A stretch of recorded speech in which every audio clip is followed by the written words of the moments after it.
আমরা সবাই জানি যে পাই এর মান 22/7, কিন্তু কেন সেটা আমরা হয়তো অনেকে জানি না, তাই তো? তো চলো আজকে আমরা সেটা জানবো যে পাই এর মান অ্যাকচুয়ালি 22/7ই কেন, অন্য কোনো মান কেন পসিবল নয়, তাই তো? তো চলো দেখো আমরা দেখে নেবো এখানে। এটা পাই এর মানটা অ্যাকচুয়ালি পাই বৃত্তের সাথে সম্পর্কযুক্ত, ঠিক আছে? আমরা একটা যে কোনো মাপের বৃত্ত নিই না কেন, যে কোনো মাপের বৃত্ত নেওয়া হোক না কেন, ঠিক আছে, সবার ক্ষেত্রে প্রযোজ্য হবে। বোঝা গেছে?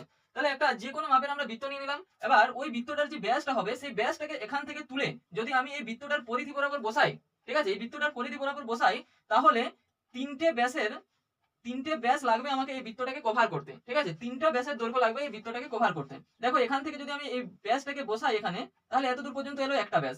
আবার এখান থেকে বসাবো আরো এতদূর পর্যন্ত এলো 2 নম্বর ব্যাস। এবার এইখান থেকে বসিয়ে এতদূর পর্যন্ত পাবো 3 নম্বর ব্যাস।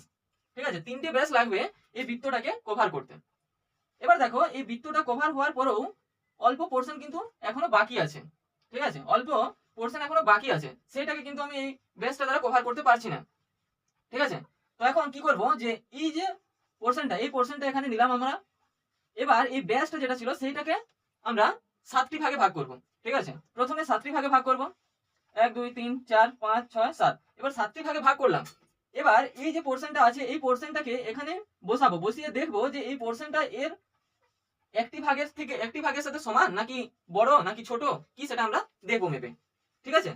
তাহলে দেখো দেখা গেছে যখন আমি এই ব্যাসটাকে 7টি ভাগে ভাগ করছি তখন কি হচ্ছে, যে এই যে অল্প দৈর্ঘ্যটা সেটা কিন্তু 7টি ভাগের এক ভাগের থেকে অল্প ছোট হয়ে যাচ্ছে, ঠিক আছে, এক ভাগের থেকে অল্প ছোট হয়ে যাচ্ছে।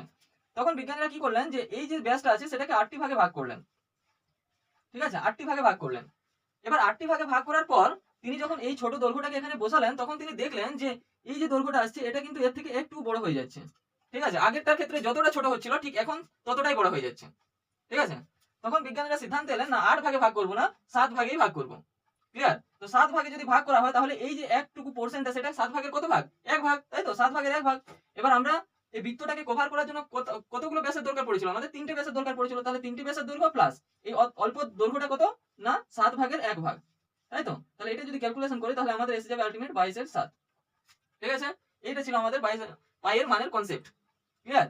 এবার তোমাদের যদি প্রশ্ন আসে, এটা হচ্ছে অ্যাকচুয়ালি কম্পিটিটিভ জাতীয় প্রশ্নের ক্ষেত্রে আসে, যে যদি আমাদের কোনোদিন জিজ্ঞাসা করে পাই মাইনাস 22/7 সমান সমান কত অ্যান্সার হবে, অনেকে হয়তো বলে দেবে এটার মানটা 0 হয়ে যাবে। কিন্তু এখানে কিন্তু 0 হবে না। তার কারণ হচ্ছে এখানে পাই এর মান 22/7 থেকে একটু কম হবে, ঠিক আছে, পাই এর মানটা 22/7 থেকে একটু কম হবে। ক্লিয়ার? তাহলে এখানে যে অ্যান্সারটা আসবে সেটা আমাদের ঋণাত্মক আসবে, ঋণাত্মক মানে নেগেটিভে আসবে। ক্লিয়ার? Okay, thank you.